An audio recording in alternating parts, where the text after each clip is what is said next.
I think as a start, I would say content is key. So you are competing with everyone else in that directory, and brides are scrolling through looking for who looks the most impressive off the bat. So you spent a lot early on really good quality videos, and we hired a great audio engineer and a great videographer to make amazing looking videos from the start.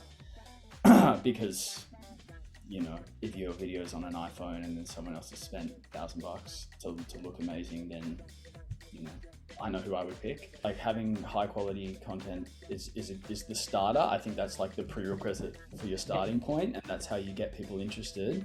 But longevity as a vendor in this space, I think, comes from having personality and building a brand where people know what sort of person that you are. So if you're funny, be funny.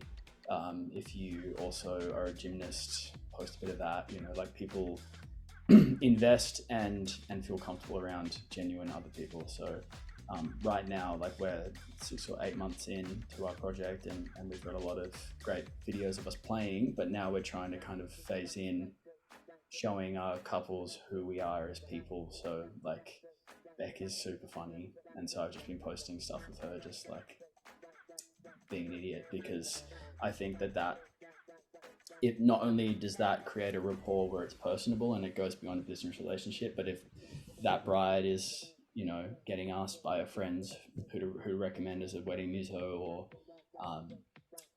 people that you meet on the day, I think investment in brand, in terms of like who you are as a person, as well as, what your niche is and what market you're targeting, is important. And I really love that about some of the more senior wedding providers that we kind of look up to, is like, who they are as a person.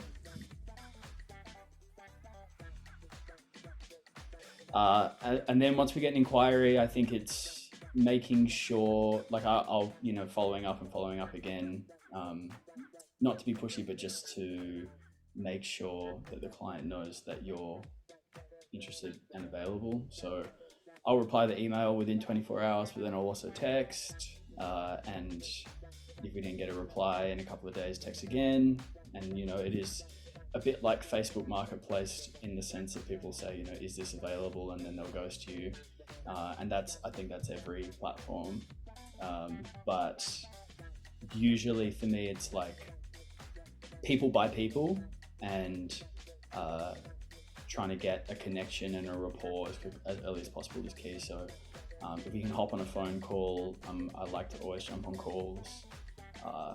I think people are probably more responsive on text than they are on email, if there's somebody that doesn't work on email all the time. That person has opted into communication with you. They've inquired, they're interested, they want to buy something, they're interested in buying something. So you need to then sell something. You need to get in contact with them and go, we would love to play your wedding, we're available, here's this, here's that, and show up for work. I think it's a very active process, just as marketing on socials is, just as SEO, etc., sponsored ads. So I would just say,